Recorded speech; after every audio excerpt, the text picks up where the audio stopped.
Broadcasting from their world headquarters in Texas, it's the Arcade Repair Tips Live Show, the show that discusses arcade repair, restoration, news, and more. Now, here are your hosts, Tim and Jonathan. Hello, everybody, and welcome to episode 6 of the Arcade Repair Tips Live Show. Thank you for joining us today, and let's go ahead and do some introductions real quick. My name is Jonathan Leung, and I'm the producer, director, and editor of the Arcade Repair Tips video series. And joining me today, as always, is Mr. Arcade Repair Tips himself, Tim Peterson. Tim, how you doing? Hey, John. Hello, everybody. Good. So, Tim, what have you been up to, man? It's August, so a lot is going on here in Texas, obviously. So back to school. It's not been as hot as normal. We were just talking about that. So been kind of enjoying the milder summer and getting ready for school to start back up. It's fixing to kick back on really quick. So. Oh yeah. Now, have things started to slow down yet for you at Chuck E. Cheese with the summer kind of winding down? You know, normally we're busy this time of year because of the heat. Right. It's just too hot to do anything. But it's been so mild, it's been more steady. I wouldn't call it slow, but steady. Right. So, yeah, it'll start slowing down in the next couple of weeks. And as people start thinking, I better spend my money on school clothes and supplies. Well, guys, I guess before we get started, Tim, we should mention that if you want to interact with us during the show, we do have a live chat that we're monitoring. And we see there's a couple of people saying hi. One person from Australia, Tim. Oh.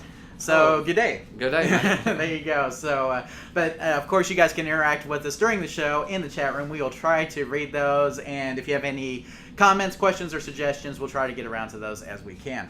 So, Tim, anything else that you want to talk about before we get into the show here? No, let's get right into the show. I'm ready. I gotcha. I'm feeling you. So, of course, Tim, this is the August episode, like we mentioned before. So, this is episode 6. So, with all that in mind, let's talk about some of the questions that we have. And Tim, we have some really great questions for this episode. I think that's going to be some things that people are really thinking about, including one, which we teased on the Facebook page, Tim, that has absolutely nothing to do with arcade repair, right. But we're going to answer it anyway. So, with all that in mind, guys, let's get started. So, the first question we have here, Tim, is from George. And George says, so I'm trying to convert my Miss Pac-Man cabinet to a multicade. After wiring the PC power supply to the marquee, the positive, the negative, and the ground, the on-off switch at the top of the cabinet won't work. When I unplug the PC power supply from the splice, the on-off switch works. It turns off the marquee light, or turns the marquee light on and off. Am I missing something? Okay, here, Tim. So we have George. And George is trying to do, I think, our Miss Pac-Man multi-cade kit, which we shot a video on for you guys who are not familiar with. And basically, we show how you can take this kit, turn your Miss Pac-Man into a multi-cade without doing much harm to the wiring, basically leaving it all intact. So he's spliced into the marquee light wires, okay, like he's supposed to. But he's saying now his on-off switch does not work. Right. Okay, so what could be causing his on-off switch not to work when the PC power supply is hooked up to the marquee wires? Well, just based on what he says, I have a pretty good indication of what it could be. Okay. We'll go with that theory first. One thing, it's not a bad idea to rob into your marquee light because it's an easy way to find your AC voltage. Correct, because most marquee lights, not all, Tim, but especially the ones that Miss Pac-Man use AC 120 volts here in the States, right? Correct. So, what he's done, though, I believe, is he has wired up before the switch. So what happens is one of your wires goes through the switch and is not turned on until the switch is thrown. Correct. So if he wired all 3 wires before the switch, he essentially would be doing nothing. Right. But if he'll wire whatever wire is going up there, normally it would be your AC neutral. Correct. Or you would say your black wire. Correct. So normally it's that wire that goes up through there. And all it does is route it through the switch. And as you flip the switch, kind of like a little diving board inside, it makes contact. Just be like you taking the 2 wires and putting them together. Correct. As you're putting them together, it's going to work. You switch it off, take them apart, they're not going to work. Well, what he needs to do is wire into the side coming off the switch so that when the switch is flown, the connection. the connection is continuity is going all the way through. The circuit is completed. So he can wire 2 wires going up, but one of the wires needs to be after the switch. Gotcha. And I think that will solve his problem. Okay, so I put together the slide for this, and we'll take a look at it here real quick, Tim. But basically, I said double check your wiring, make sure that you are in fact using the wires that go to the marquee light and not somewhere else. Of course, Tim, this is very important. But like you mentioned too, we could have a wiring fault with the switch itself, which That's is true. another thing to check. If the problem continues, it may be worth trying to connect your PC power supply input to another AC input in the cabinet, such as the input wires for the isolation transformer. That'd be a great place. Right, and the reason, Tim, why I went with that was because, sometimes it's hard to tie into those marquee light wires, or it's hard to do it correctly.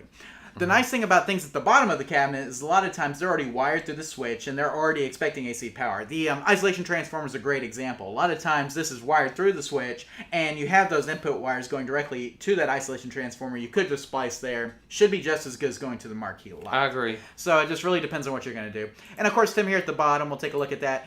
Can also connect the PC power supply wires directly to the wire or wires coming from the power switch. Because, Tim, sometimes you do have multiple wires going to a power switch. It depends on the type of switch that you have. Usually in a Miss Pac-Man or a Pac-Man, you would. Right, exactly. So it just really depends on what kind of switch is up there. But I'm with you. I think in this case, there may be some issues with the power switch wiring. Maybe not so much the power supply wiring. I agree. Okay, are we pretty good with that? I think so. Okay. Sounds good. So, George, hopefully that answers your question, and good luck getting your Miss Pac-Man multicade and switch working properly. And Tim, while we're taking a break here, moving on to the next question, let's take a look at the chat real quick. We have a cheers from California. Hey, how's hello. it going? So, and then we have just found out about your live stream. I'm stoked about this. All right. Well, we're stoked to have you. Let's see, who was that? That is Joe Ring. You have to excuse me, guys. Like, the font is really small over here. I need to crank up my font. And then we have Silly Sausage 72 is from California. So, big shout out to both of you guys. And thanks for joining us tonight. We're going to continue on here. Unless anybody in the chat room has questions, we will continue on with our outline. And the next question we have here, Tim, is from AZA Industries, or AZA Industries. And this comes from our YouTube page. And let's take a look at it real quick. He says, hey, how thick is a typical metal control panel? I have to acquire a sheet of aluminum or stainless steel for my control panel, and I'm not sure how thick I can get. So, Tim, let's talk about thicknesses of metal control panels. Now, we see metal control panels on a lot of different games, and it seems like the thickness varies quite a bit. But really, I mean, what do you think is a good thickness to go with if you are going to replace your metal control panel on your cabinet? I love this question because we haven't had it before, for one. Right.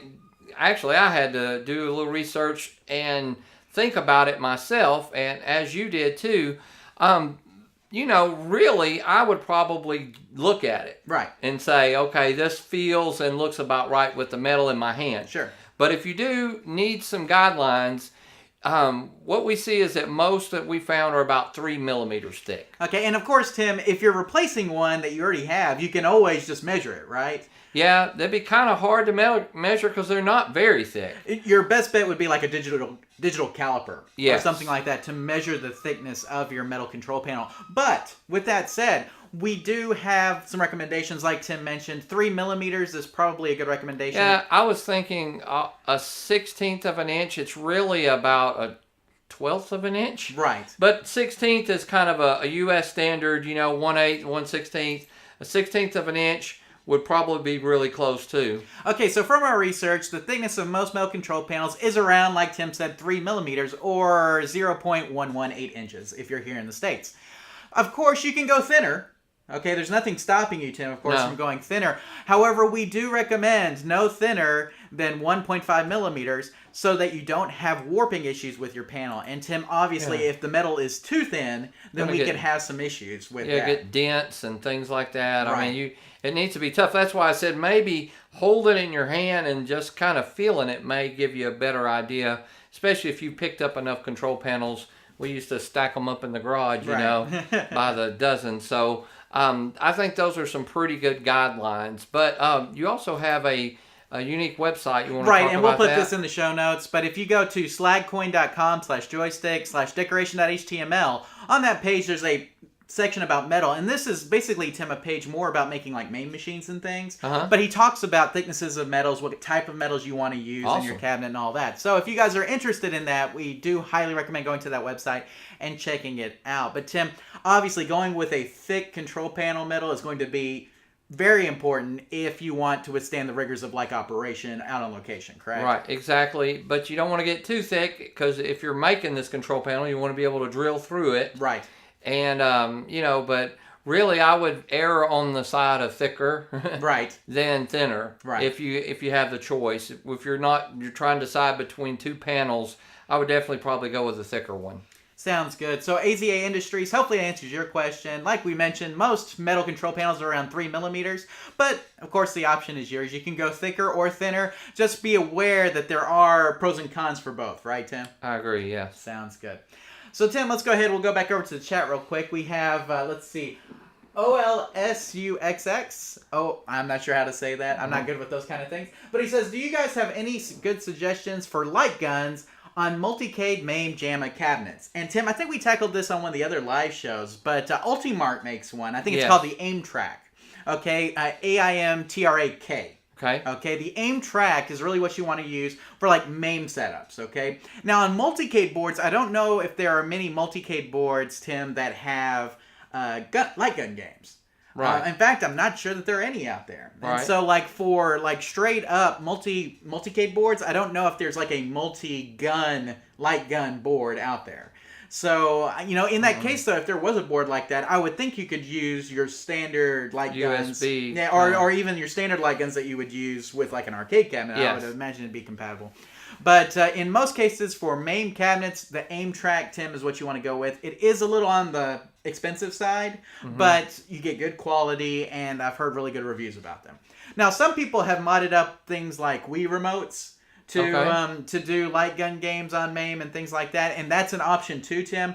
But I hate having to hack up too much, having to do like all these driver setups and things just to get it working. I want a setup where when somebody comes over, they can pick it up and play it. And and like using Wii remotes and some of these other things can really be difficult if you want to set up like that, because sometimes they require additional drivers or additional setup that the AIM Track guns just don't need. So, in most cases, we're going to refer you to the AIM Track gun. So, hopefully it answers your question. And good luck if you're building a MAME with light gun games. And those have been very popular lately, obviously. Yes. So a lot of light gun games out there now. So exactly. that will work in MAME. And now with CRTs kind of going away, right. We need a way to still play these games. And so, like, the AIM Track uses kind of like a Wii type design where it tracks your motion and things instead of just, the optical sensor like what we have in traditional light guns. And so there you go.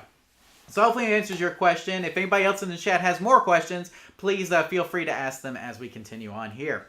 But Tim, let's go on here. And the next one is from The Leader. And I'm not sure who The Leader is, but he is just The Leader. And he says, I have a question. I have a Simpsons Bowling arcade machine. I get a horrible buzzing noise through my speakers. I already replaced the speakers and no dice. Any thoughts? Okay, Tim. So we have The Leader. The Leader here. And he's got a Simpsons Bowling arcade machine getting a lot of static buzzing noise through those speakers. What could be causing this? Now, Tim, obviously there may be stuff that's specific to Simpsons Bowling, but really in general, if we're just talking about arcade cabinets, what are some things that will cause this type of issue? Well, there's nothing more irritating than you getting that buzz or that feedback sound. Usually it's caused by something else in your cabinet. He was okay by replacing the speakers because that's an easy thing to see. Absolutely. Most of the time it's not your speakers though. It could be the positioning of your speakers in your cabinet. If they get too close to the monitor, you'll get some buzz and feedback like that. Also sometimes the power supply. I would try that. Try to set the speaker maybe on the outside of the game and hook it up and see if that goes away. It could be where they're positioned. The next thing it could be is a bad potentiometer. They definitely will cause some buzzing. And when you're talking about this, we're talking about volume. Yeah, the volume knob. Right. And so sometimes they just need to be resoldered and touch up the solder and things on those. That will help. But a lot of times it's something to do with your board. And there's a power supply section or an amp section in your board.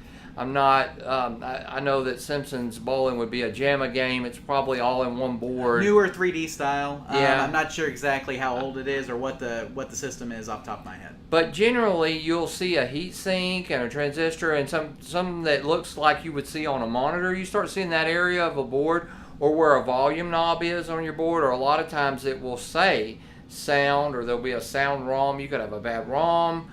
But a lot of times replacing those filter caps in that area will take care of.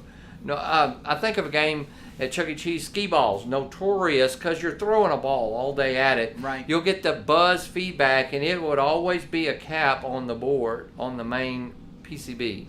So now, before we go on and show the slide here, guys, I will mention that I have a Tekken Tag tournament, Tim, and it was having a very similar symptom where we had a lot of buzzing. You could still hear the game, but there was a lot of like rattle, buzzing type interference along with the sound of the game. And it turned out what had happened is that somebody had shoved a pencil up through the speaker several times. Oh, wow. And so basically every time that it was doing it, it was giving you like this little rattling feedback along with the sound. And so replacing the speaker is not a bad idea. No. And it's a great idea to do a visual inspection just to make sure the speaker is intact as well. Or at our Chuck E. Cheese case, there would always be a token up in there rattling. Yeah, it would make a rattling noise. One thing we did mention, I noticed you have it on the slide here. In fact, let's put up the slide since we're going to talk about it. Is to make sure that it's properly grounded too. Right.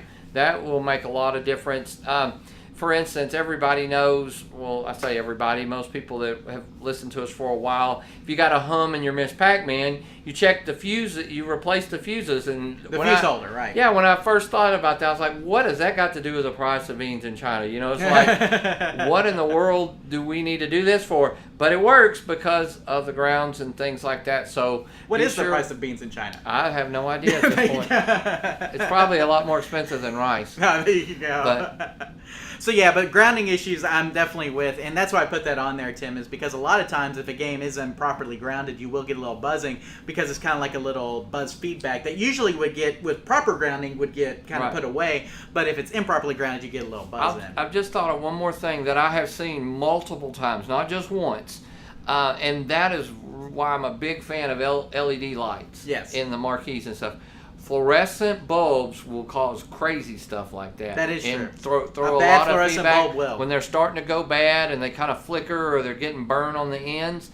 That will cause that. And so there's so many things that can do it, Tim. We'll finish up the slide here, though. Check your wiring. Make sure that everything is properly grounded. A new plug cord may also help. Possibly caused by a board issue, like you mentioned, Tim. Bad amp on the board. Maybe needs to replace some caps, things like that. And, of course, Tim, we also have a post on troubleshooting games with sound issues that he can go through that will help him with some of this. And, Tim, in this post, if I remember correctly, it was a gyrus that we had that was not getting sound. Right. And so we got the sound back up and running. But these are the kind of things, though, Tim. We mentioned a lot of things in that video, in that post, that will help you with these kind of sound issues. I'm thinking that video was like the last thing we tried. It's like, you know, we really do kind of go through all the scenarios, so that would be a very helpful video for him to watch. Absolutely. So the leader hopefully answers your question, and good luck getting the buzzing sound out of your Simpsons Bowling arcade cabinet. Okay, Tim, let's go back over to the live chat. We got a couple more here. Joe Ring says, how do you install a switching power supply in a dedicated Burger Time? Or is it worth rebuilding the original since it's all there, but I'm a newbie? Okay, so Tim, what would be the best way, before we get started into how you do that, what would be the best way to go with the Burger Time? Use the original power supply that's in it, or try to replace it with a switching power supply? Well, you know, I'm a fan of both. I really am, because there are times when a lot of people would say, oh, if you can rebuild the power supply in there, it saves you all the wiring time and stuff like that. Because I'm trying to remember exactly with the Burger Time. It seems like that you would have to do some kind of crazy wiring and such things like that. But here's the key.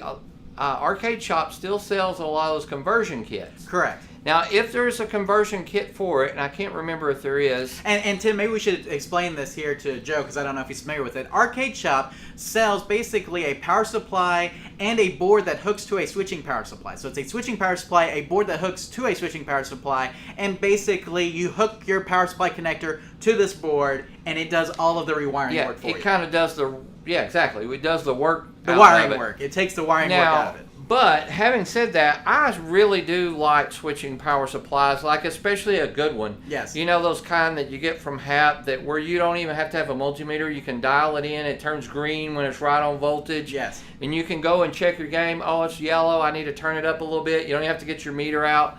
There are some advantages to me to having that, especially on a location or some forth. But for your house, we're generally going to try to say rebuild what's in there first.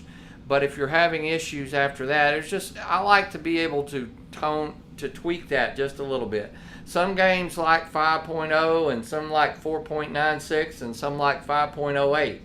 And it's good to really be able to tweak that, and you can't always do that even if you rebuild what's currently in there. So overall, though, Tim, if it were your game, you're going to try to do a rebuild first. Especially, yeah, right? I would start with the rebuild just because of the wires and everything. It's easier. Just rebuild the power supply that's in there. It's also cheaper. I would look at that aspect of it, and then put it in there and see if it works. If it works fine, you're good. Don't worry about it. If not, then I would definitely see if Arcade Shop sold a kit for that. So you would do the kit over rewiring everything yourself? Yes. Well, and the kit... That would be my last choice. Okay. And I could do that easily because I know how to do that. Right, so But basically he said, rewiring is all you have to do is just look at the pinout for the game and then match the voltage wires up to where they go on the power supply. Now, some games like Ms. Pac-Man, Tim, have all the conversion down the board, so it's expecting like AC voltage. But you can send the equivalent DC voltages up there and it'll be okay. I'm not sure about Burger Time. We'd have to look at the pinouts and see exactly, and I don't know off the top of my head. Now, it's been such a long time since I've actually been inside. So your options would be rebuild the original. Right. Arcade Shop kit with switching power supply if I wasn't going to rebuild the original, and as a last resort, rewire the cabinet for a switching power supply. Yeah, and that's not hard. All you got to do is figure out which are your 5 volts and your 12 volts, and if it has a -5, and hook them up. And a lot of times we've seen that in a game. You'll see the old power supply and the new switcher is still kind of right in there beside it. A lot of people don't, but it gets kind of really clustered and stuff when you do that. That's why the cleanest job to me would be to rebuild what's in there, and if not, then take that out and put the Arcade Shop one in there. And the nice thing about the Arcade Shop, Tim, we should also mention, is it's non-destructive. You don't have to cut up the wiring in order to use it. So that means that if you ever want to go back to the original power supply, you'd still have that option without having to repin the connector. Right. Which is important. Whereas if you wire up a switching power supply yourself, you're probably going to have to cut some wires. You're going to have to basically mess up that nice connector that may be there now. Yes. It's gone. It's history after that. So. Sounds good. So, Joe, hopefully answers your question. Try to rebuild what's in there first if you can. There's a lot of rebuild kits online, and if you need help locating one, we can help you. You can always go to arcadeshop.com and get the switching power supply kit for Burger Time as well. And then as a last resort, if you just want to try to do it, you can try to wire up the switching power supply yourself. That'd be totally up to you. Right. So hopefully answers your question, Joe. Good luck with that Burger Time repair. And Tim, just a couple of comments here. We got Michael. He says, the price of beans in China, that's what I say all the time. So there you go. Apparently, a lot of people don't know what the price of beans in China is. So there you go. And then we have one from Paragon21. Hello from North Carolina. Hello. How's it going? Thanks for being here on the show. Okay, Tim. Well, that's all. That's chat for now. So we're going to continue on with the questions. And our next one is from John. Wrong one. Sorry. Okay, question from John. He says, hey, guys. Longtime fan of your Facebook page and videos. I'm getting into building some arcade machines from empty cabinets. I'm wondering if you have any recommendations for me on where I can get parts that I need. Specifically CRT monitors and newer monitors as well. Also, if you have any of your videos that you think would be helpful to me on all of this, please feel free to share. Thanks so much.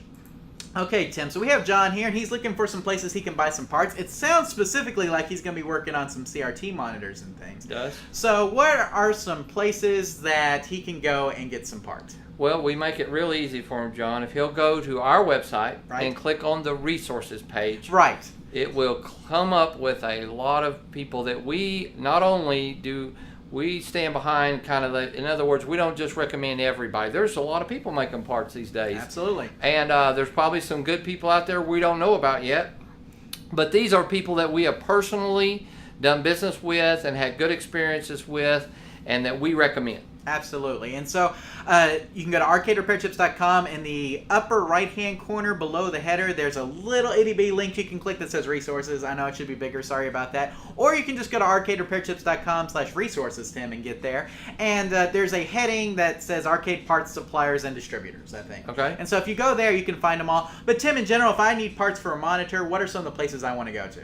Well, if you need monitor-specific parts, generally like a cap kit or something, a lot of people out there now are selling. Zenon Electronics sells them. We loved Bob Roberts, but he's no longer selling Right. them. So Hap Control sells them. Twisted Quarter. Twisted Quarter Arcade Shop will sell you. Syracuse Semiconductor. Those are some Yeah. of the cap kit places. Now, like what if I need a flyback or something like that? Well, those get a little bit harder to find, but we do have some of those on our resource page too. Right. Check with your monitor repair guys if Absolutely. They I know Chad sells flybacks. Yeah, a lot he of times sells- at arcadecup.com will sell you a flyback because obviously he goes through quite a few of them. I'd Right. imagine in his repairs. if it's a newer monitor, you still got resources like MCM Electronics sells a lot of them. If you need a parts reference, we've talked about NTI before, Tim. Yes. I mean, they have, or NTE, excuse me, NTE. NTE Electronics. You can go there and get part references for NTE parts. A lot of good parts that you can buy from one of their distributors as well. And as always, we always remind people Wells Gardner is still in business. Absolutely. So if So you have if a you Wells need a Gardner part- monitor, you can always contact them for parts and service help as well. If you call the service department, a lot of times they want to sell you some parts. Yes. So that kind of works out really well. Anything else, Tim? Show the slide. Maybe I missed something. Okay, we'll go on here. So, The second question was, is there any videos that would Right. help him? And I would hope that all of our videos would help him. right, we have quite a few on monitors. We really do. So if it's monitor specifics, and also remember our DVDs have some that aren't available online, some extras that go in a lot more detail. Absolutely. So let me go over the slide here, Tim. We have a resources page like we mentioned. Tim, we actually have a post from 2009 on where to buy arcade parts. Now, the problem is that may be a little outdated now. Maybe. Because some of our part suppliers, like Bob Roberts you mentioned, are no longer shipping parts. So you may want to go to our resources page. It's probably more widely updated. Now, for videos that will help you, there's a lot of different ones, but Tim, I picked one in particular for him to take a look at, and that's replacing an arcade monitor. Got just a great video on basically us removing one from one cabinet and putting a new one in. So, Right. and we did that on your main cabinet, who knows how many years ago. So, it's been a while. I but, would also recommend get troubleshooting games that are playing blind. Right, Because another great one. We go in through just about everything you can fix on a monitor on Right. that video. So pretty that will well. help. I mean, it's a pretty good summarization, especially of a 7000 Wells Gardner K7000 monitor. Again, the DVD does go into more detail, That's though. right. and there There's an are extended some cut. There's an extended extended cut cuts. of that on our DVD series. So, but I think that'll answer John's question, Tim. Yeah. ArcadeRepairTips.com/resources. Check under the arcade parts suppliers and distributors heading for a list of parts suppliers that can help you out. Now, Tim, you were mentioning DVDs. We do sell DVDs on our online store. That's at arcaderepairtips.com/store. And I noticed that Joe, after we answered his question, said, "Thanks, guys. I'm going to be ordering your DVDs soon." And that's good to hear. So Awesome. thank you for that. Tim, I'll mention a couple things about DVDs. We have lowered the price of our Volume 4 DVD to $20 from Okay. the $25 that it was. We have reordered. Our first order ran out. We have sold them all. So we've reordered. They will be here in the next couple of days. But we will be selling our DVD Volume 4s for $20. So if That's you guys the want to get on double that, disc. that's the double disc. That's the 2-disc set, Volume 4. We are back in stock with those, and they're 20. That's right, they're Remember $20. that? That's right. The commercial you guys can go see on our YouTube pages there. And Tim, we also have some other special deals and things. If you poke around our online store, you may be able to find some coupons and things that'll help you out. I'm not going to tell you specifics, but if you poke around a little bit, you may find some pricing that's a little bit more favorable, depending. So, Awesome. but anyway, check out our online store, arcaderepairtips.com/store for all of our DVDs. So a great place to go.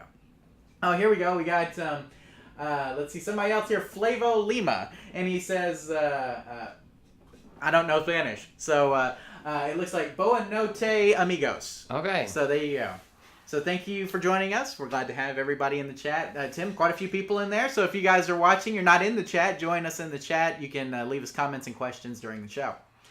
But Tim, let us continue on through the outline. And the next one we have here is from Retro Amigo, and he's sent in quite a few over the last couple of live shows. But this one here says, I have often heard you guys recommend checking with your local operators for various things. How do I find these operators? I live in South Texas and haven't found any. Is there a directory I should be checking? Surely there's one in Austin or San Antonio. Thanks, guys, and take care. And Retro Amigo, we thank you for that question, and don't call us Shirley. So I had to get that in, right? There we go. So, Tim, how do we find our local arcade operator? Because you know what? Here's the thing. If there are games, there's probably an operator. Right. It's kind of like I have a watch, there's probably a watchmaker. Right. So how do I go about finding all of these operators who have these games in locations around my area? Well, it'd be great to have a phone book from the 80s. If you can find one of those, they're probably heavily advertised. But what we always did, John, we wanted people to know that we were operators and inquire where to put other games. So we would always put a sticker on the game. Right. I would highly check your game. I believe you on your slide you're going to show some of the stickers that we use so to here's put the on ones our that games. now we would put these right above the coin door, Tim, on our games. The two labels here, and you'll see 25 cents per half. I wonder what game that was for. And then you have 25 cents to play. I'll just let people guess. Okay. Then we have 25 cents to play because Tim, you know what? All games 1 quarter. Right. For the most part. I think Pinball Machine is 50 cents. Yeah. But we were a big believer in all games 1 quarter, and so or 25 cents per half in that case. But unfortunately, we do not know of a directory that exists for arcade operators. And I know that'd be great, wouldn't it? If you could get like Replay Magazine, their list, I guess a mailing list or something like that, that would probably be really helpful. But other than that, we don't know of another list that exists. Really asking around too, just of collectors, somebody knows. In San Antonio, I guarantee you there were plenty. We've seen their games up here before. Absolutely. So he says most operators will put a sticker with their contact information on the games that they put on location in case the game malfunctions or other issues arise. And you'll notice, Tim, ours has our website on it. Yes. So you could go to the website and contact us from there. And, if you see these stickers on things, it's a good idea, and this is what I usually do. I take a picture. Okay, I'll go and take a picture of the sticker so I remember, who's operating these games. Tim, I don't know if people who've been listening to the podcast for a long time, who listen to the podcast, there was one where we talked about how awful condition the games at Ken's Pizza were. You remember that? Okay, and that one, I remember taking a picture of the operator sticker and thinking to myself, I need to contact this guy and tell him that his games are in really bad condition. I think I may have wanted to buy some off of him. But, I think we contacted him one time for Stan wanting to buy the Slugfest. That's right. And that old busted one that would have taken a lot of work was 3 times as much as any other one. So we're like, well, no thanks. But. So operators are typically proud of their games, Tim, because they buy them new. Right. And so, if you bought something for $3,000, you probably want $3,000 back out of it, right? Probably so. I mean, even though it's made money, technically. You see, our philosophy was always like, it's made its money. Right. So at this point, we can get rid of it a little bit cheaper. But a lot of operators are still very proud of their stuff, so they're going to jack it up a little bit. Now, Tim, the bottom part is very important here, okay? Because sometimes you don't see stickers on games, right? Right. Okay, if a sticker cannot be found on a game out on location, ask an employee of the establishment who operates their games. So, Tim, if there's a pizza joint in your town and they have a couple of games, but they don't have stickers on them, go up to one of the employees or a manager or something and say, hey, who runs your games? All right. If they can't tell you, they'll say, oh, it's Bob, and he comes every Tuesday at 8 a.m. Right. Maybe you can coordinate that visit or something. They're Right, usually you can be there when Bob is there. good sources of information are employees, especially young ones. They'll tell you everything. Right. So you just talk to them and say, hey, I just want to know who operates your games. They may say them. They may say, if it's a Pizza Hut, the Pizza Hut may own the games. A lot of times that is not the case. A lot of times you will have an operator that they are working with because a lot of times the pizza guys don't know how to fix games. But if they're still in business, by now they're going to have a website because their business is to find more locations. Right. So they would be more than happy to, a lot of times, advertise. So I would definitely check the web and your area. So there you go, Tim. So look for stickers on games. If you can't find stickers, talk to the people at the location where the game is and see if they know who operates their games. Does that summarize everything that we said? Sounds good. So Retro Amigo, hopefully it answers your question, and good luck finding the operators in your area. Okay, Tim, anything else in the chat room? No, nothing else. So we will soldier on, and we will continue through this outline here, Tim. And the next one we have is from Mark. And Mark says, hello, I've been working on an original dedicated cabinet Smash TV by Midway. Upon boot up, the ROM check on the screen shows clear graphics. As the game boots up, it shows a U99 failure and all of the graphics become garbled and distorted. Is this probably being caused by a U99 failure? I have tried popping and reseating the U99 with no change. All voltages check good at the power supply and JAMA harness. The game plays completely fine otherwise. I have tried 2 monitors with the same result. Am I missing something else? Any help or hints would be very appreciated. Thanks, Mark. Okay, Tim, so we have a very frustrated Mark, it sounds like here, with a Smash TV cabinet, and he's asking us, it shows a U99 error on the screen. Is this a U99 error? I'm going to guess it is. Yeah, now, sometimes, Tim, when it looks like a duck, sounds like a duck, quacks like a duck, and even says it's a duck, guess what? It's probably a duck. It's probably a duck. So there you go, Mark. Yes, it probably is a U99 failure. Now, Tim, there's a couple of things to think about with this U99, though. Apparently, it's a custom chip. which means that they are very hard to get a hold of. Okay, I did a little bit of research, and we'll throw it up here for people. Now, Tim, this is not my specialty. I don't know these boards as well as I wish I did. And so this is kind of what I've gained from my research here. He says U99 is what interfaces the ROM data into the RAM. So yes, if that's the case, Tim, if this chip really does do that, this could be causing the garbled and distorted graphics you are experiencing. Now, Tim, he says his voltages check good, but sometimes, Tim, you got to turn that power supply up just a tad past 5 in order to really sink in that 5 volts on the board itself. Exactly. I would recommend going up to 5.1. I wouldn't go much higher than that, but up to that high to see if that helps. There you go. So you may need to do that, Mark. That may be a good thing to try. Now, I put here, you have already done several steps that we would have recommended, including checking the voltage and resocketing the chip. Tim, both things that we would have done. Might also check the bottom of the board, though, for cut or gouge traces. So, Tim, sometimes the socket that you're putting the chip in will actually have like a cut or gouge trace or something like that. So you need to check those. Sometimes the socket will go bad. Yes. So sometimes the chip will be okay, but the socket will go bad. In those cases, you may need to, replace the whole socket. Right. Okay, which can be a little bit of a chore, but if you have the right tools, it's pretty easy. Not too bad. Okay, but here's the thing. If you replace the socket, there's no cut or gouge traces on that socket. All the pins are lining up. Everything looks good, Tim, and you have, let's say you actually have a bad U99. Because it's a custom chip, the only way to get one is off of another compatible board. Right. You may talk to some of our guys and see if they happen to have collected some, or if they have another way of getting that information on that chip for you.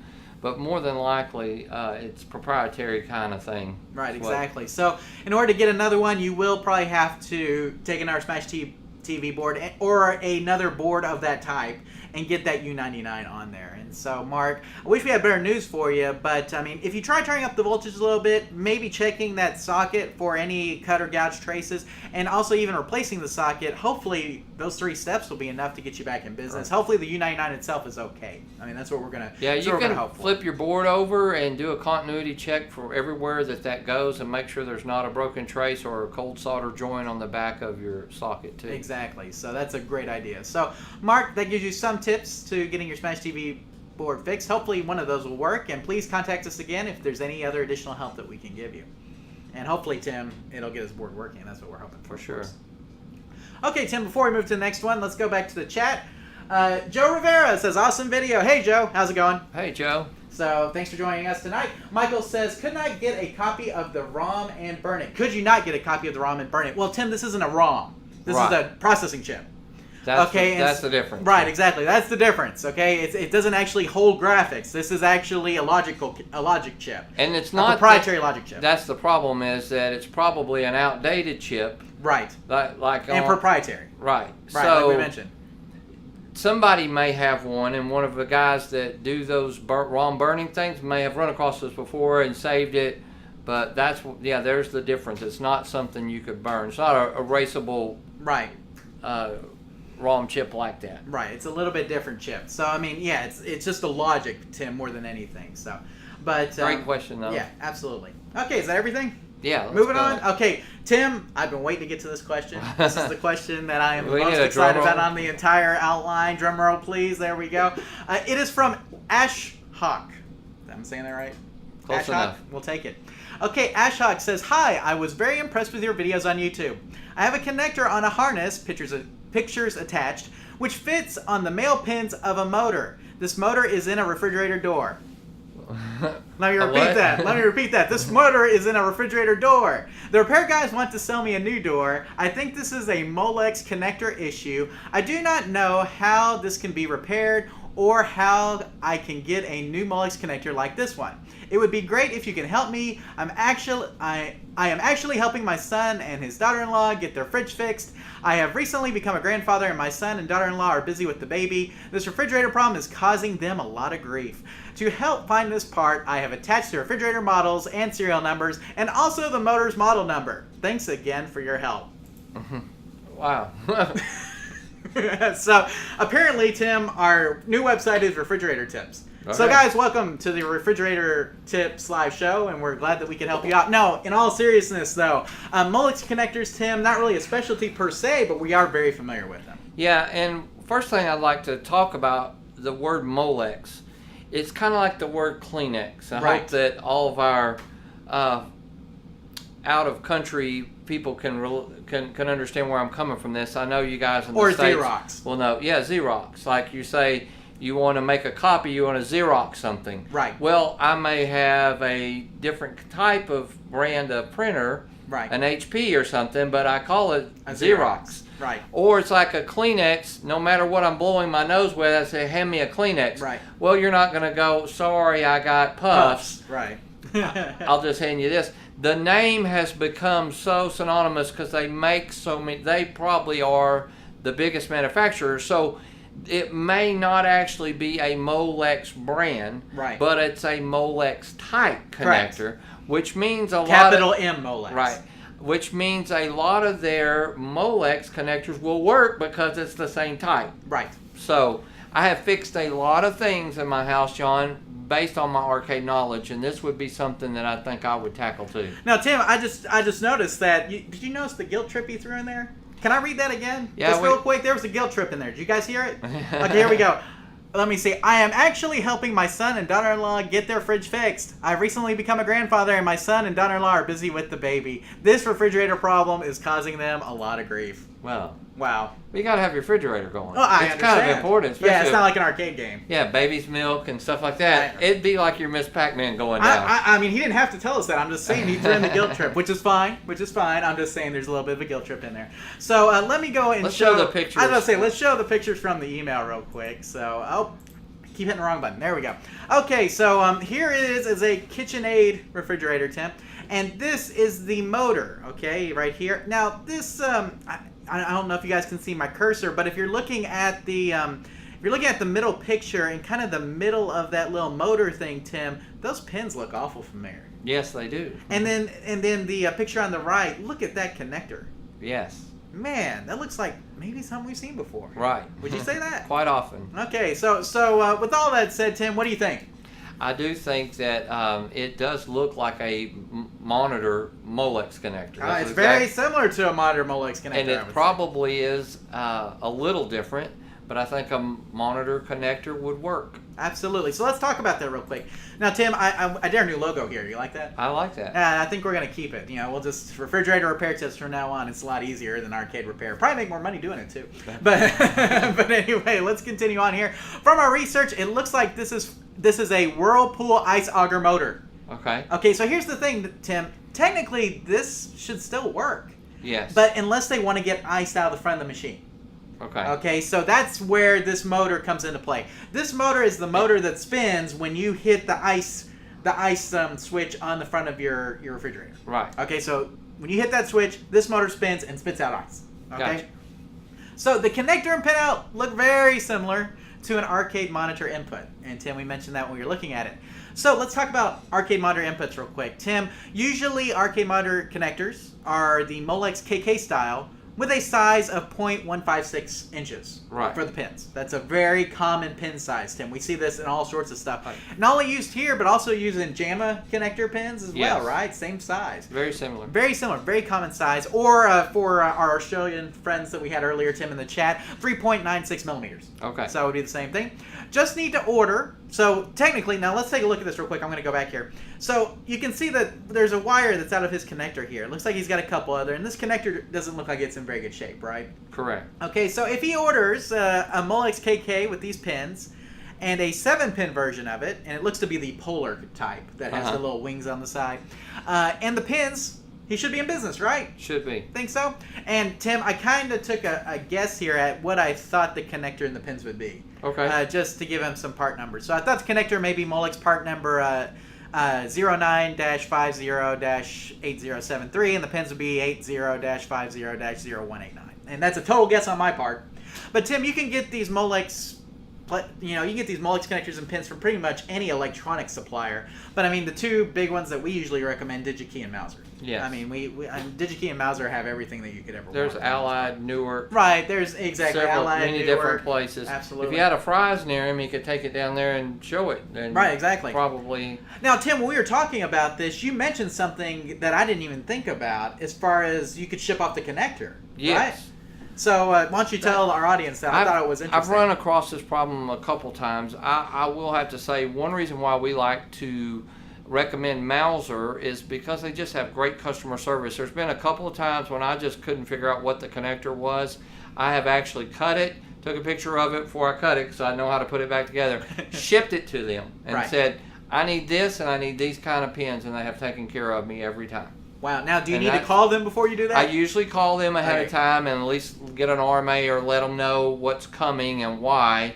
They have a tech support department. They will hook, and they usually take good care of me. This is Mouser, right? Yes, Mouser. So there you go. So that may be a possibility for Ashok here, Tim, is to send off the connector to Mouser and get the pins and the connector back, the replacement pins and connector. Now, what he could do in the meantime, he could solder the wire straight to the pin. Right. Have it working while he's getting the thing. I would not recommend you do that as a permanent fix, but that would be a temporary or a quick fix.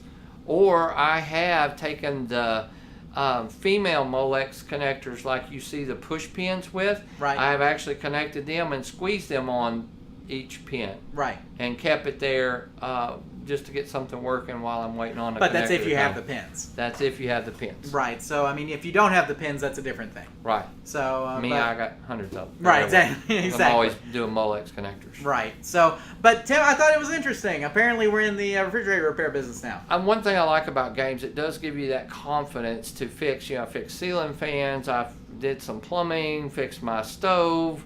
I've done a lot of things. I fixed my washer, my dryer.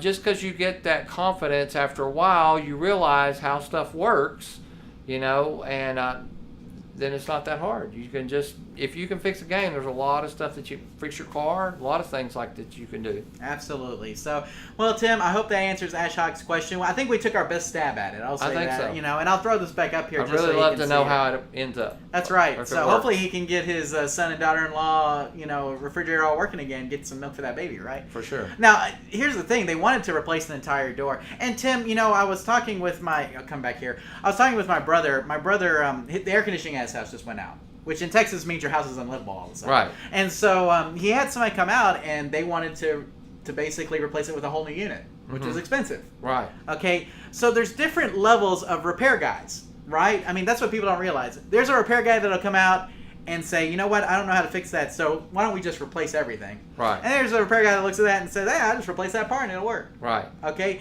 And it just depends on the experience of the technician that comes out. I don't fault either one for doing either thing. Right. Okay? But, some people can look at a problem and say, I can fix that problem just like it is right here. And some people look at that problem and say, you know what, I can't tackle that. I probably just need to replace Everybody's familiar with the capacitor Big Blue. Right. Well, most of your air conditioning units have a big capacitor on the outside, and a lot of times if it has no power at all, that's exactly what it is, and that's about a $17 part. Right. And that's something you could fix yourself.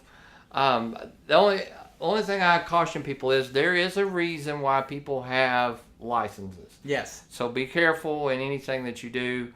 I tend to tinker with more than I should probably, but just remember there's a reason why people have license, and I do respect that. Absolutely. So, but I don't fault them for saying you need a whole new door when that connector there may be more problems than just that connector too. We don't know. My friend's an air conditioner repair guy came and looked at mine one time, and it had some ants had gotten up and basically it couldn't make the contact was bad because of the ants, and we sprayed ant killer on them and fixed my air conditioner. So, I tell you what I do before I call somebody. I go and look at stuff. There you go. And it makes a world of difference. Or you can kind of tell if that guy knows what they're talking about. Because a lot of times, where there's smoke, there's fire. Where you can see a problem is where there is a problem. Absolutely. So, Ashok, hopefully I answered your question. We will put the part numbers in the show notes for this episode on our website. So if you'd like to try those, you can. But hopefully that helps you out. And good luck getting your refrigerator up and running. Yes. So there you go. Ice maker, whatever you got. So. Okay, Tim, nothing new in the chat room, so I think we'll go on with Tony here. And Tim, this may be our last one. I believe it is our last question, but of course you guys can still chime in the chat if you have one. So, Tim, let's go to Tony. And Tony says, good morning. I've reviewed your info on machines that play blind, but they seem to only cover the traditional and much better CRT monitors. I bought a converted Galaga Cocktail arcade table that is running the iCade board and has an LCD monitor. Everything is original on it except the board and the monitor. Everything was working perfectly, and we went out of town last week, and once we returned, the machine is now playing blind. Here's the head scratcher. I know the monitor works because when I unplug and plug it into the the monitor shows the Dell logo. So the monitor apparently has power and works, but the countdown never shows. The countdown was previously displayed in the corner of the LCD monitor as it boots up the games. If I watch the board, it will finally show a green light, and then you can push the buttons or use the joystick, and via the sounds you can tell that it's paging through the 60 games. So, excuse me. So even though it's not visual, you can tell it's definitely working through the menu. When you push start, the games are actually playing, but just not displaying on the monitor. Would you have any advice on what might be causing this with an LCD monitor? Any info you can provide will be greatly appreciated. Have a great day, Tony. Okay, Tim. So this is a great question because he's right. We don't cover LCD monitors a lot. Right. Because LCD monitors are usually cheap and you can replace them fairly easily. Okay, Right. but not always cheap. Okay, and not as cheap as fixing one, right? I mean, you can For sure. usually fix one pretty easily. But this is an interesting problem. Basically, Tim, he's got an LCD powered monitor, was working fine, and now monitor just doesn't show anything. But the monitor, if he presses the button, okay, on the monitor power button, it will show the Dell logo. Okay, so Okay. we've gotten that much. So we know that there's at least some, the monitor is at least working in some form or fashion. Now, Tim, this is a lot of this stuff is kind of the same kind of troubleshooting we do for computers. Yes. Okay, and so because basically that iCade-All-16-1 board is a computer, right? I mean, it is a Agreed. computer for the most part. So a lot of troubleshooting you do with the computer would be the same troubleshooting we do here, Tim. And I really think the biggest thing here would be to make sure that your monitor is on the correct input. Very much so. Right, because I mean, a lot of monitors have multiple inputs, one for like VGA, one for DVI, and etc. And so when you hook up your monitor, make sure that it is on the right input. It could be that when the monitor lost power or whatever the case may be, it lost which input setting it was supposed to use. And so with that in mind, that's one thing to do. Tim, what else can Tony do in order to figure out what's going on with his LCD monitor, why it's not displaying? Well, it is playing blind. Right. So, it could be your monitor or it could be the board. One thing he needs to do is hook up the monitor to his computer or laptop. Right. Let's make sure it's not the monitor, even though it says the Dell logo, let's make sure it's actually displaying video. Exactly. So I would try that. Next thing. And in that same vein, Tim, vice versa, try hooking up a different monitor to the 16-1 board. Exactly. If you have another LCD monitor lying around, just a standard computer LCD monitor, try hooking that one up and see if it works. Or that's why we highly recommend keeping a different JAMA board around just for testing. Absolutely. Our was back in the day was Street Fighter. Of course, it's worth a lot more now. We probably Right. But you can find a JAMA board for $10 or something on eBay. Maybe an old 8-liner. Just something to show video. Absolutely. And that would determine if it's your board Now, or here's not. the thing, though, Tim. Depending on how this multicade is set up, it may not have a converter. It may be hooked directly to the 16-1, because the 16-1 does have a VGA out. Hopefully, it is. Right, so doing another board, though, may not help you, because you can't hook up the monitor to it. You know what I'm saying? Right. So, I mean, that's something to keep in mind. If you have the converter board, though, yes, absolutely, try a different board in there. That's a great idea. I agree. So, I mean, that's one of the things. Now, the big thing here, though, Tim, is we need to determine whether it's the board or whether it's the monitor. Right. I mean, because it can be either one. Let's show up the slide here real quick. So, it could be the board, it could be the monitor, right? It could be either one, and that's what we put here. And like me and Tim mentioned, let's try some different combinations. Let's try a different monitor with the 16-1 board. Let's try a computer with the monitor that's in the game. Try both those and see what happens. If the monitor in the game comes up with a computer hooked to it, but the monitor you hook up to the 16-1 does not, maybe have a board issue. If it's vice versa, the other monitor that you hook up works with the 16-1 board, but the monitor in the game, when you hook it up to a computer, doesn't work, could have a monitor issue. Right. So, There also, isn't there a dip switch on the 60-1 board that you have to put to tell it that it's running a VGA? And you could have easily hit that dip switch wrong. right, exactly. And the dip switch is a great point, Tim. And actually, Michael mentioned that in the chat as well. He said, could it be that it's putting out 15 kilohertz instead of the 31 kilohertz for LCD? Yes. Yes, There is a dip switch on the board, like Tim mentioned, that controls that. So, Michael, you're exactly correct. If that dip switch got flipped somehow, accidentally, then yes, that would cause it not to work for sure, Tim. Or, not long ago, I was putting an LCD in a cocktail, and I was like, John, it won't come on. And that's the first thing he told me, did you switch the dip switch? I was like, oh, man, I forgot. And hit the dip switch, come right on. Right. So yes, it could possibly be that the signal is not the correct signal. Could be. So make sure you check those dip switches as well. But Tim, it's not unheard of to have problems with 16-1 boards. These boards are made super cheap, super quickly, and we've had a variety of issues with several 16-1 boards in the past. And so there's a possibility, Tim, that the 16-1 board is just not putting out video. It's very possible. And so in that case, you may just need to get another 16-1 board. But I think you need to check to make sure that dip switch is set correctly. You need to check to make sure that the input, Tim, on the monitor is set correctly. You need to try some different LCD monitors with that board. Try computer with that LCD monitor inside your game. And try to get an idea, Tim, of whether it's the board that's causing the issue or whether it's the monitor. Right? I mean, that's what we need to do. Once we figure that out, then we can troubleshoot from there. But hooking up the monitor to a laptop would solve the monitor issue really quick. Right. If it works when you hook it up to that laptop, boom, we know it's a board. Right. I mean, it's just that quick. And Tim, the nice thing about 16-1 boards is they're cheap. Exactly. Get you another one for $50 or less a lot of times. So hopefully I answered your question. Tim, anything you want to add to Tony's question before we move on? No, I think we covered everything. Let us know, Tony, what it turns out to be. That'd be a good one to follow up on. Sounds good. So, Tony, hopefully answers your question, and good luck getting that 16-1 cocktail table back up and running 100%. Okay, Tim, questions are over. Yeah. Of course, if you're in the chat, you can continue to send us questions if you have them. But, Tim, let's move on to Tim's tech tip for this episode. So, Tim, tell us about your tech tip. I'll throw it up here on the screen so people can see. This is kind of a really old school tech tip, but it's a good one. And a lot of people don't know this, especially at games at Chuck E. Cheese where kids hit buttons a lot, like it's a jump button or something. They get really loose. Yes. But you think of classic games like a fire button or let's say a fighting game where you're hitting those buttons really hard and they get kind of loose. You can go and pick them up almost and they're barely held on. You have to open it up. You have to tighten it.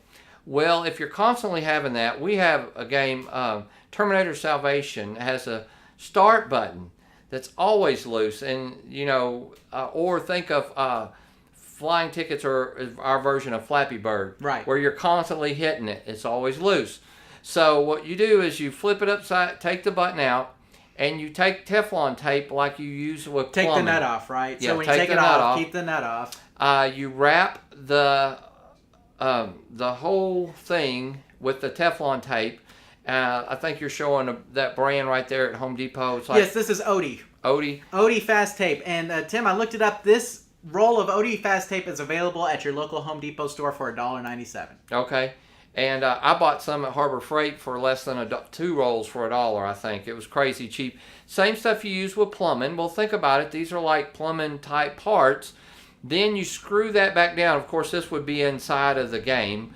And then if you don't have a button wrench, you can get those through HAP, and they are very helpful because it's the size of the button. And you tighten that real tight, I guarantee you that button will probably never come loose. But if you need to take it off, you can get up in there and take that button wrench and take it off. So it's not impossible. It's not like gluing it on there or something where you can't get it off later if you need to. Right, and I like the note here. It says, if you constantly have issues with loose buttons on your games, try wrapping Teflon plumbing tape around the threads. This will keep the nut from coming loose, but still allow it to be serviced if it becomes damaged and needs to be replaced. Right. Just like you mentioned, Tim. So this is a great thing to do, Tim, if you have loose buttons in your games. And Tim, you'll see our 3 images here. The first one on the left without the tape, okay, and the nut on there. Okay, then wrapped with the tape is our center, and then tape and nut on the third one to show you how that goes on. And Tim, you literally wrap it around the threads. Yeah. And basically it creates more friction between the nut and the threads, right? Correct. It makes it really tight, like using Loctite or something on there. Exactly. But like you mentioned, still able to get it off if you need to. Exactly. And just a couple of turns on each thread, might go around the whole thing twice. Not any thicker than that, and that will do.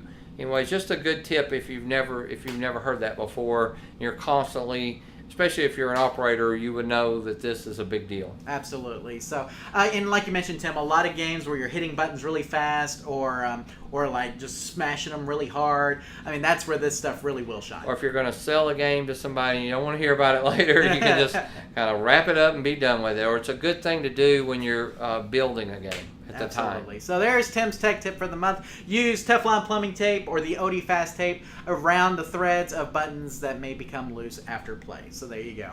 And Tim, of course, will put more information of that in the show notes so you guys can check it out.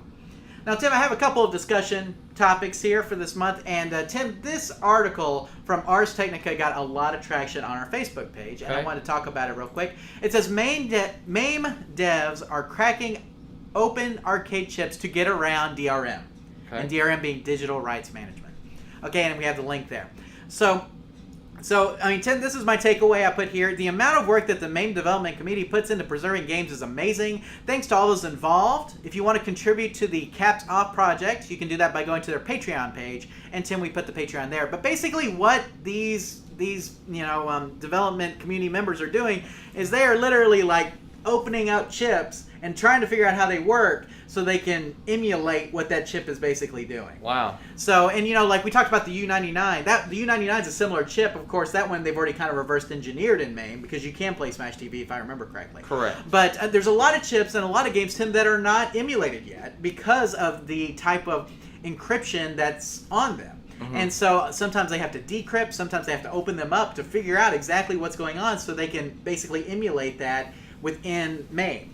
And so, think about the amount of time, the amount of effort, and just the amount of sheer will you have to have in order to get this kind of stuff working, I mean, I remember when we first started doing MAME and CPS2 games weren't working because of the encryption. And then somebody figured out the encryption, and now you can play CPS2 games. Right. It's stuff like that. I mean, but that amount of effort that goes into that is amazing, Tim. And the Capsoft project is responsible for a lot of what goes into this, cracking down on these chips, trying to figure out how they work. And so that's why we're saying if you guys would like to support the Capsoft project, you can go to their Patreon page, Tim, and maybe throw a couple of shekels their way and help them out with the expenses that they incur with that. Because basically, Tim, it's all a volunteer effort. Right. But there's a lot of games I'm sure that people would like to see emulated in MAME, and in order to get those games emulated, some of this DRM is going to have to be cracked in some of these chips. Right. And so it just takes a lot of effort, a lot of time to get that stuff going. So what do you think about that, Tim? Well, we get that question sometimes. What do you think about MAME, and is it illegal and this and that? I always compare it like this, John. If I go up to the Chevrolet place today, and I go up to the parts counter and I say, I want a hood ornament for a 56 Chevy. What are they going to tell me? They're going to say we don't sell We no longer carry that anymore. That's right. You're going to have to go to a junkyard. Right. And I say, well, you care if I make one? No, we could care less. Goodbye. Now, if you want a hood ornament for a new car, we'll find you one. But so if a manufacturer is no longer producing something and no longer supporting something, then to me it's free game. And right. So that's kind of how I feel, and I really appreciate these guys' work because you can't get this anywhere else. It's right. not like we can go to the manufacturer and say, hey, we would like to have some more of these chips. They're no longer available. So, or we'd like to get this board. Yeah, exactly. Or I'd like to buy this board. So what they do is very valuable to keep the games up and going because it's preserving history. It really is, and that's what it is. I mean, because without the efforts of these MAME development community members, a lot of these games would just die. Right. I mean, you wouldn't be able to play them, and exactly. That's really what it comes down to. Ever. And we've had a lot of games where we played in MAME, we liked it so much, then we tried to find or bought the game. Right. Because we knew that it was still an emulator or it didn't play exactly like we wanted it to. But what they do is amazing. So by all means, we should throw them some bones and take good care of these guys. And thank you guys for those of you that work on that project. And we'll go ahead and read off that. That's at patreon.com/user !U equals 4805718 if you want to donate to the project, Tim. And we would highly encourage you guys to do that because, again, if you want to continue to see games emulated in MAME and you want to continue with the work that they do to make sure that games can be emulated at some point that aren't emulated now, definitely want to contribute to their project. I agree. So, there you go. And we got a lot of positive feedback on the Facebook page about that. And, of course, you guys can contribute there if you want to. So, okay, Tim, let's move to the next discussion question. And, Tim, I was affected by this personally. Yes. Okay, so SNES Classic Edition pre-orders go live at Walmart. Psych!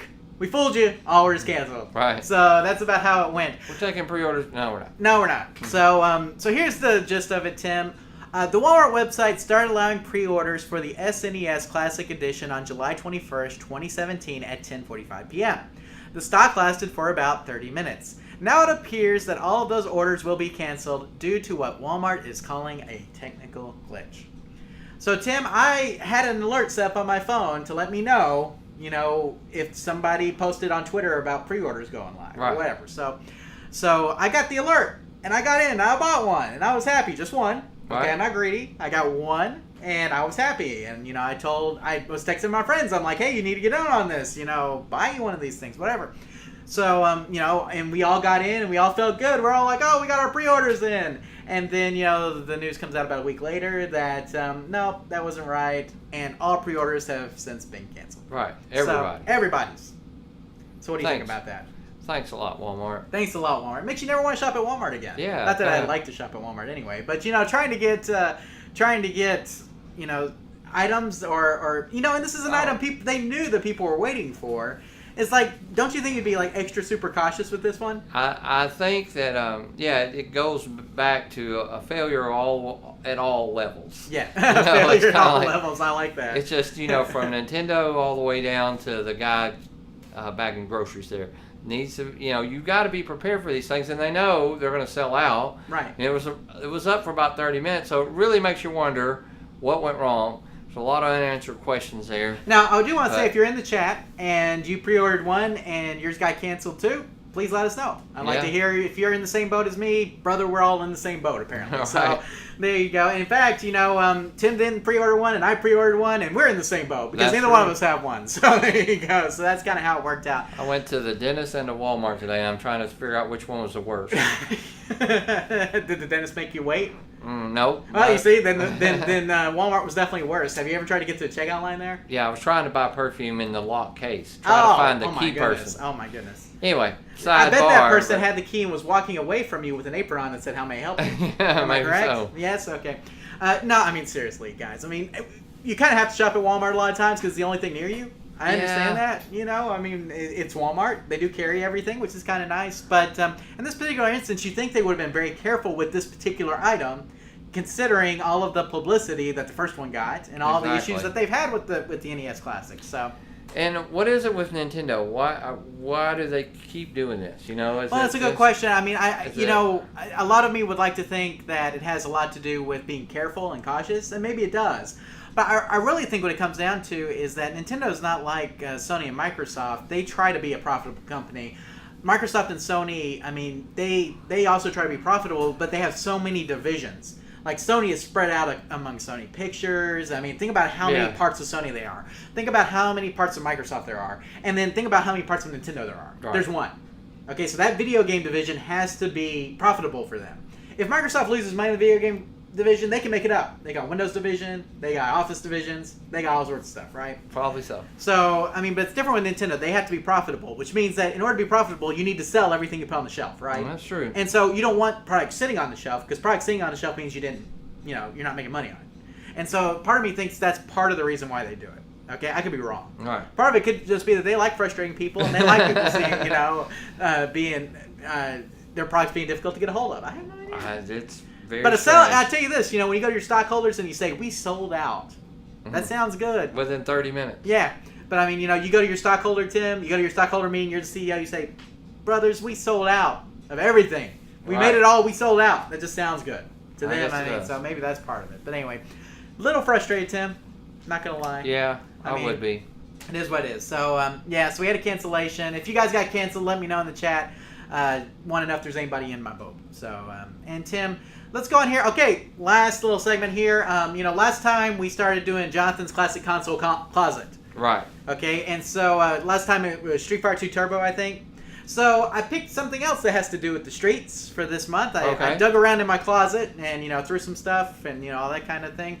And picked a game, and this one is Streets of Rage 3. Tim, you ever played Streets of Rage 3? I do not ever remember playing So Streets of Rage 3 is a side-scrolling beat-em-up game. Familiar with those, right? Yes. Final Fight, Ninja Turtles, stuff like that. It was released in March 1994 for North America. Contains larger levels and faster gameplay than Streets of Rage 1 and 2. I bet you could have figured out there was 1 and 2, right? Yes. Oh, absolutely. Features multiple endings and hidden characters. simultaneous co-op multiplayer action, which is always what I used to look for our unboxes when I was a kid, Tim. If I could play together with my friend at the same time, that was a big deal.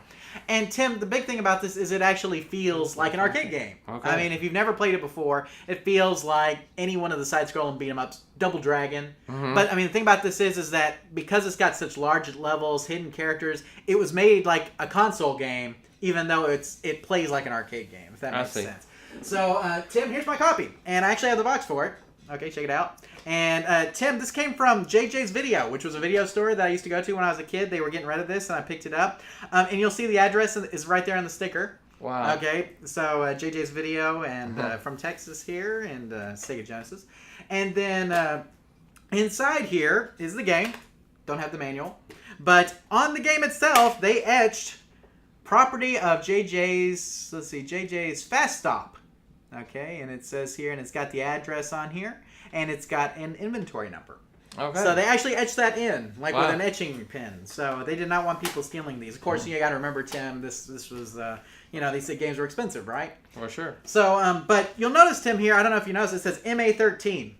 Okay, you know what's different about this? Is that this is Sega's rating system before the ESRB existed. I see. The Electronic Software Ratings Board.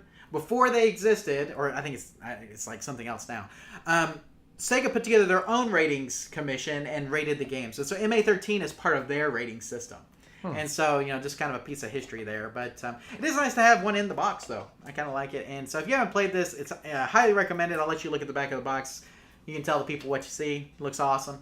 So, a good game. If you're a Sega Genesis fan, definitely highly recommended. So, looks a lot like Double Dragon on steroids. Yeah, exactly, and that's kind of what it is. Of course, Tim, I don't know if you've heard of Beats of Rage. Yes. But Beats of Rage is a kind of like a takeoff of Streets of Rage, but an open source engine that plays side-scrolling beat 'em ups. So it's kind of a take on that. But Streets of Rage 3, if you can find a copy or can play it otherwise, try it out. It's a really great game.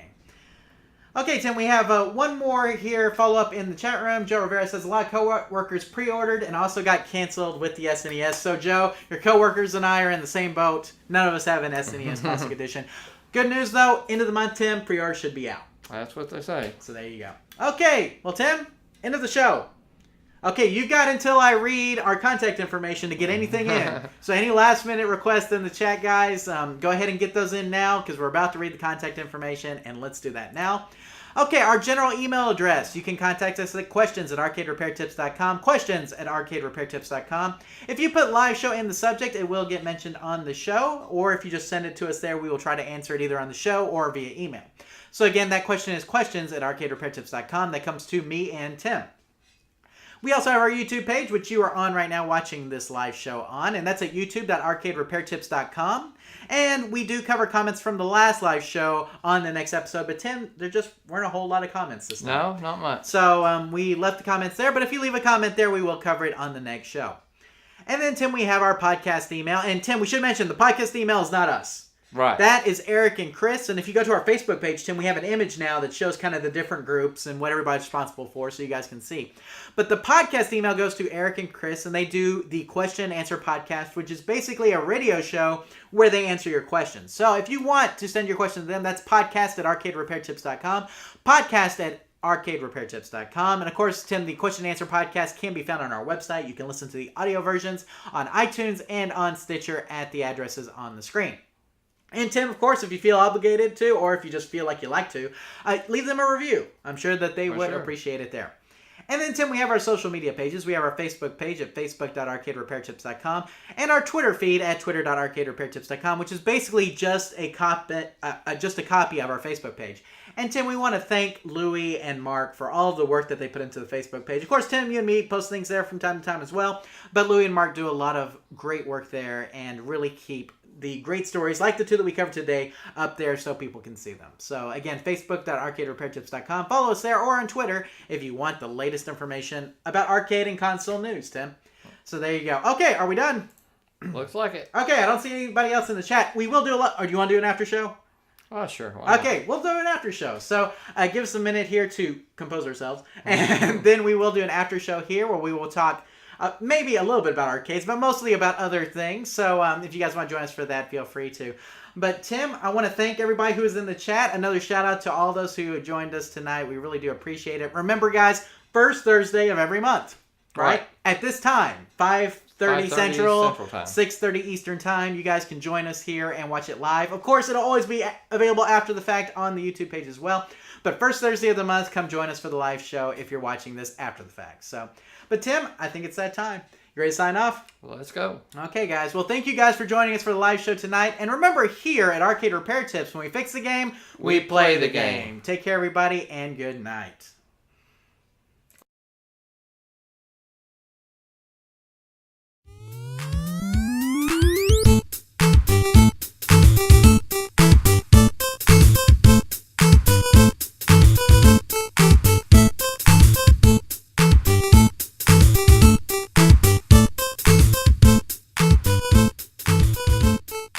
Thank you for watching this episode of the Arcade Repair Tips live show. All of our past episodes are available on our website at arcaderepairtips.com or on our YouTube page. This show is intended for entertainment and educational purposes only. Please consult a professional before attempting to repair any coin-operated machines yourself. The preceding program is a Varcade Entertainment production.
And we're back. Yeah. Just like that.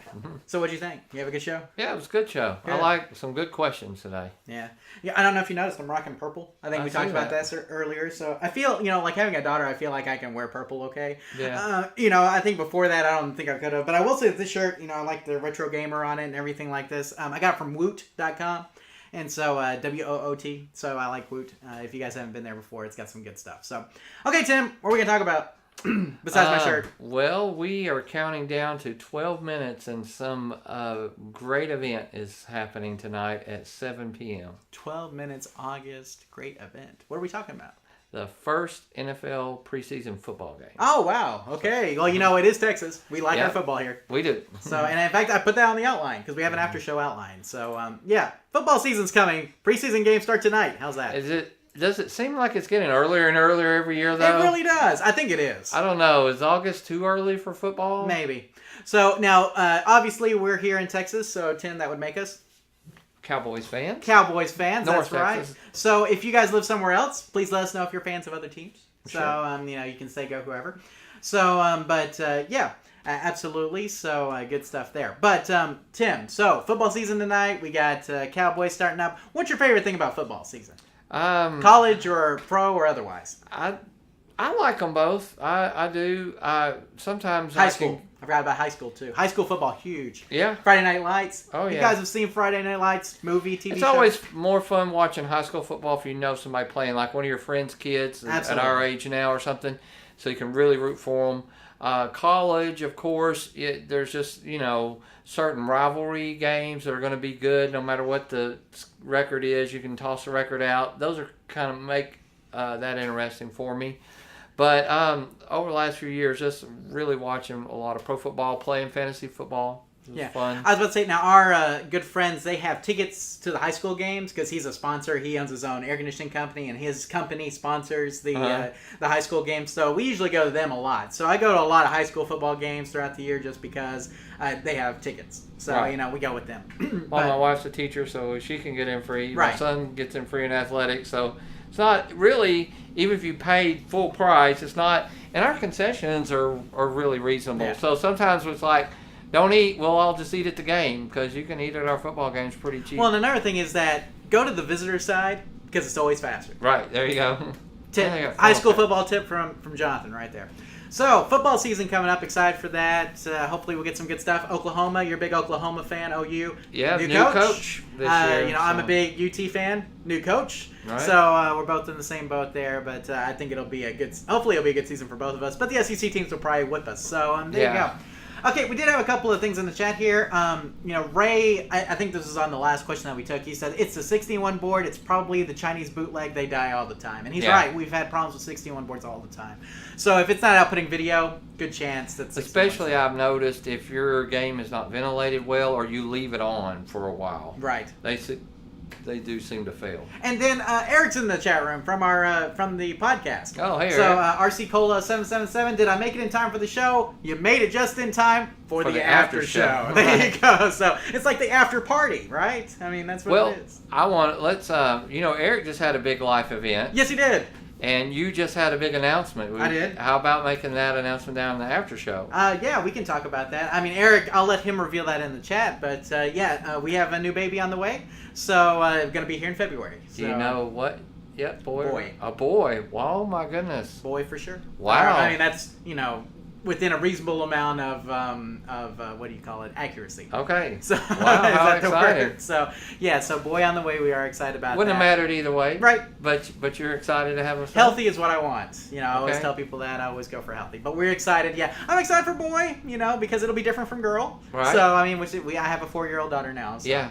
And even out the sides, so when y'all go on a trip, you That's right. Can do some guy I liked things it when we and outnumbered the kids, and now it's going to be even, so that'll be kind of difficult. But anyway, Ray also said best to use the A quality boards; they don't break, and I've heard that before with 16-in-1s. A quality boards on 16-in-1s are really. Is there a particular person that we buy from that sells? There's different ones. Yeah, I mean, I think it depends if you ask them for A boards, a lot of times they know what you're talking about. Okay. So, and there are some sellers that differentiate the A from the B, and the price is different. Oh, the price on the A is more expensive, so it really depends. But okay, I did want to offer up this deal to people, mainly because I picked it up. Ultimate Marvel vs. Capcom 3 is on sale for $15 at GameStop, the digital version, which means you don't even have to go to the store. Awesome. Which is a good thing, because going to the store is a beatdown, right. in my opinion. So you can go, the PS4 version and the Xbox One versions, there's the links to them right there. I'll put them in the show notes. But they are on sale both right now for $15. You buy it on the GameStop website. They send you the code, and you just put it in, and you're good to go. Nice. So no going to the store or anything like that. I know a lot of people out there, Tim, because we are an arcade, show, are familiar with the Marvel vs. Capcom series. But that's Marvel vs. Capcom 1, 2. 3, I don't think had an arcade version, but it's still a great game to play. And for $15, Tim, why not take a chance on it? So, okay.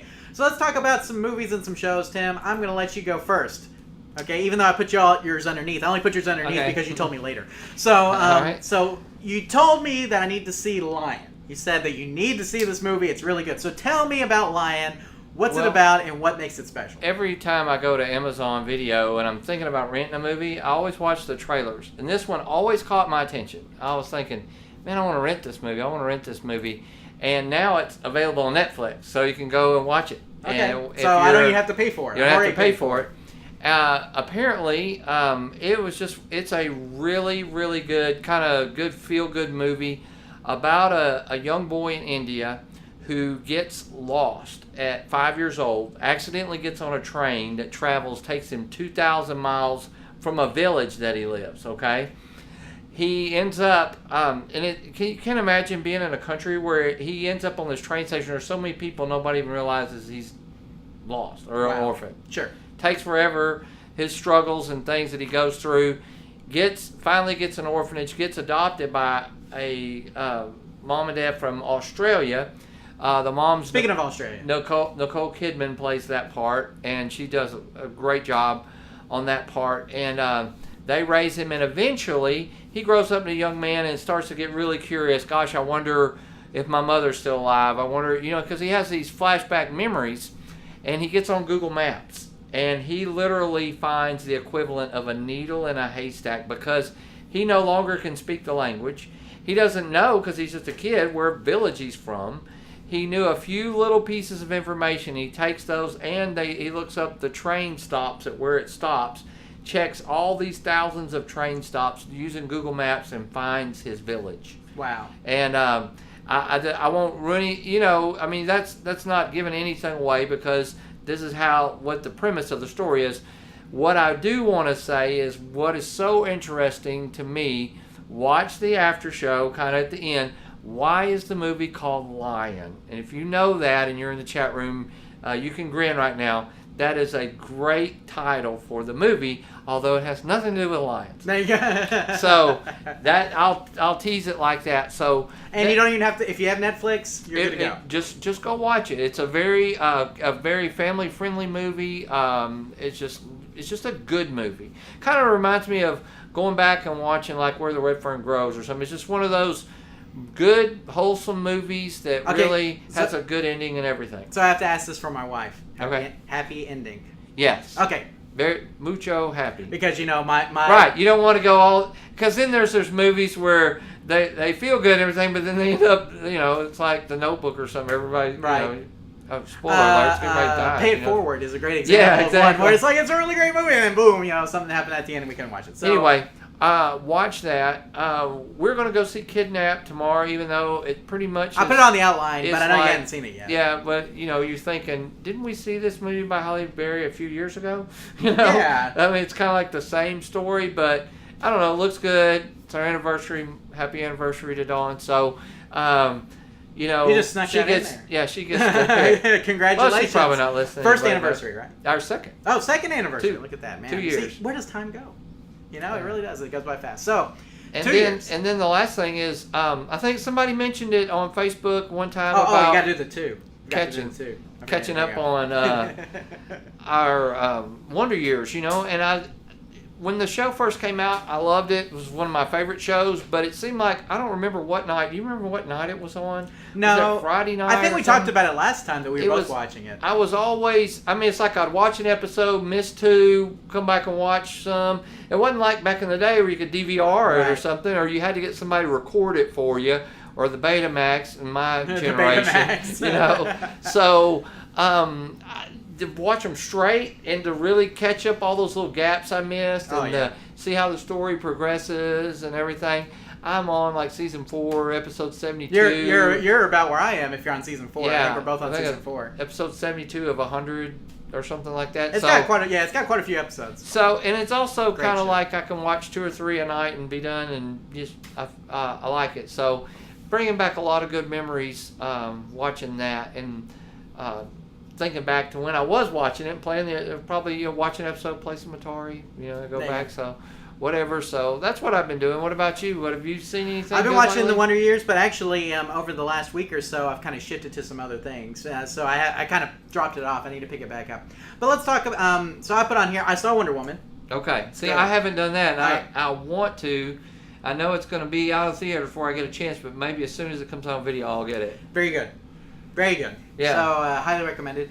And then I saw a movie just randomly. We had some kids over, and we were looking through, like Amazon Prime rental stuff. Right. And I saw a movie, and the name of it was Slight. And the Okay. kids that we had over have seen, everything. Right. But they saw Slight, and they're like, we haven't seen that. We looked at synopsis, and I was like, okay, well, let's try it out. So it's a WWE Studios movie. Okay. Okay, I'm not going to, but that doesn't have anything to do with anything, but it is produced by them. Okay. Okay, so what is Slight about? Okay. It is about a young kid that does magic and is going to college, but sells drugs on the side because he needs money. Okay. Well, it turns out that he gets in deeper than he thought. So at first he's just selling the drugs, making the money, like there's handoffs and everything. Well, now then the guy he's selling the drugs for starts to get him involved in things. You know what I'm saying? There's a guy that's running his turf, like a part of his turf, and so they go and they go to this guy's house, kind of threaten him and things. And so he ends up getting in kind of over his head. Well, this kid, he does magic, but he's really a genius. Like, he's got almost Iron Man-like genius, Right. okay? So he gets in bad with this drug dealer, okay? Like, he does something, and I'm not going to say what, that does bad. And so the drug dealer's coming after him, and so basically it's about how he gets away from the drug dealer and takes his life back. Okay. Okay, but it has to do with technology, kind of like Iron Man. Okay. So it's a very interesting premise, and as kind of crazy as the the end of it is, it's shot in such a realistic way that it's okay. Like, the whole movie feels real, Oh wow. even though it's it's kind of sci-fi techy. Uh-huh. It feels very real. Kind of like Iron Man 1. Kind Right. of felt real, Yeah. to a certain extent. And so it kind of feels like you're immersed in this ghetto type environment where he's selling drugs, trying to make ends meet. His mom died. His parents died. He has nobody. So, except his sister that he takes care of. And so, Sleight. Like sleight of hand. Like sleight of hand. That's Okay. the idea. So it came out, I think, last year. But it was way better than I thought. And here's the thing. We watched the trailer first. The trailer sold me on it. Oh, okay. So watch the Same trailer way with first. Lion. Watch right. Lion, try so it. watch the trailer for Slight. Okay, because we were just looking through movies and we were like, okay, what is Slight? Looked at the trailer and said, oh, that trailer was awesome. And Okay. we got to watch this movie. So And pretty good movie. You said you're watching with kids. yes, there So- were some tense parts. It is rated R, I believe. Okay. So it is rated R. Keep that in mind. But there are a couple of parts. It's very violent. Okay. Okay. Violence is definitely in it. The violence, though, they did a good job of not making it overly violent. Okay. Like not showing a lot of this stuff. Which So I appreciate. teenagers, at least, you wouldn't watch it with your little kids. Yeah, right? definitely. Okay. Even 13 is probably okay if they're used to playing violent video games anyway, of course. Okay. But it is R, so obviously 17 would be where you need to cut it off. But anyway, Slight. It's pretty decent. And then, Tim, I've been watching, and then Wonder Woman's fantastic. Gotta see it. If you haven't Okay. seen it, see it. And, somebody also said that War for the Planet of the Apes was really good. The new one I with wanna Woody, see that. Woody Harrelson. Somebody said it was as good as Wonder Woman. Wow. And I have not seen it yet, but it may be. So, okay, but Tim, I have 2 TV show recommendations, and both these are Amazon Prime video shows. Okay. And both of them are mature. Okay, they're TVMA. Okay. So keep that in mind. One of them is The Last Tycoon. And The Last Tycoon takes place in 1930s Hollywood, and it's about a guy who runs his own movie studio and kind of is dealing with all the stuff that goes around 1930s Hollywood. Okay. Okay, and Kelsey Grammer's in it. Oh. He's the kind of the guy, okay, that runs this movie studio. But it's all about the inner workings of movie studios. To be honest with you, it has a real Downton Abbey feel to it. Not that I like that show, but the feel is there, except it also has kind of this 1930s Broadway glamour type thing as well. Mm-hmm. But it's only 9 episodes so far, and the 6th episode has a real plot twist in it. Okay. Okay, so I will say that. You have to be an Amazon Prime member to get this. Prime member to get it. Okay. The second show I've been watching, which may pertain to you if you like the Wonder Years, is Red Oaks. Okay. So Red Oaks is the name of a country club during the 1980s, and it's about this kid who is a tennis pro at this country club. Okay. Have you seen Caddyshack? Yes. Very similar to Caddyshack. Okay. Okay, and I mean it's mature, so just like Caddyshack, certain scenes they show stuff. I mean it's kind of the same thing here. They show things. So it is a mature show, but I mean it's a great story. It's about this kid being this tennis, being an assistant tennis pro at a country club during the 80s. And so there's a lot there's drug use in it and some other things, but it goes around with that party mentality that the 80s were really all about. Okay. But it's kind of part Wonder Years, part like, kind of like those frat movies of the 80s. Kind of the two of those put together. So cuz I mean it's actually really good. My wife, who I didn't really think would like it, she really likes it. So I mean just to show you. So there you go. Okay, and I will mention 2 games that I played recently, and that's Mario Kart 8 And Rocket League, when we had the boys over, we busted out the Wii U. I haven't played anything on it in a while, so we played Mario Kart 8. And I could beat him at it. I felt really good about that, being as old as I am. And then, of course, Rocket League. Tim, are you familiar with Rocket League? No. It is awesome. So Rocket League is basically, the mode that we play is like soccer with cars and power-ups. Okay. Okay, that's literally what it is. So you drive cars. There's a big soccer ball. You drive cars, and you try to get the ball on the other net. And you ram them. You have power-ups that you can use on the soccer ball. It's as simple as that. Fun. But it's so much fun. Yeah, and sounds fun. there are pros, Tim, that are just fantastic at this game. I mean, Okay. they make us look I'll terrible. have to check that out. But Rocket League is very fun. Tim, anything else for the after show before we sign off? The game's about to start, so I need to No. let you go. I know we got the Hall of Fame game up for the Cowboys right now, so that's happening. Anybody in the chat, if you guys want to get anything in, this is your last moments. Tim, anything else? Movies that you want to see? Guardians of the Galaxy comes out on digital next I'm week. gonna watch that. Okay, so if you haven't seen Guardians of the Galaxy Volume 2, next week comes out. It's very good. Went to the movie theater to see it. Make sure you pick that up. Tim, I still want to see Spider-Man Homecoming. Yes. Haven't seen that. Wanted to see Cars 3, but I can't find anywhere that's playing it. Yeah. I want to take my daughter to it, and can't find anywhere that's playing it now. I have to go to Dallas or something or wait for digital. So, anything else? No, guys, I think we're going to wrap it up. And thanks, everybody, for listening. We got a lot of guys sticking around, too, I just for know. the after show. So, Thanks for sticking around. Thanks for showing up for the after show. Yeah, for Eric, real. too. So, thanks for being here for the after show. congratulations, you guys, on Yeah. your upcoming child. And Well, I mean, Eric's is Eric's here. is here, yeah. So, congratulations, So- Eric, and you guys raising up future gamers here. And Yeah. Man, I'm getting tired just I'm thinking gonna about it. I need to go sleep. I'm going to have grand gamers. That's all. There you go. Well, guys, thanks again for joining us for the live show. Remember, every Thursday night, the first Thursday night of the month. Thursday night of the month, you guys can join us and be a part of the show. So, anything else? Spidey was worth a watch. Okay. So there you go. Need to go see Spider-Man Homecoming. Thank you for that. Electron Ash, we always appreciate those. So, okay, guys, we're signing off. Have a great day. And remember here, guys, fix the game, play the game. We'll see you next month. Take care. They're at the mall. I got to go meet up with them.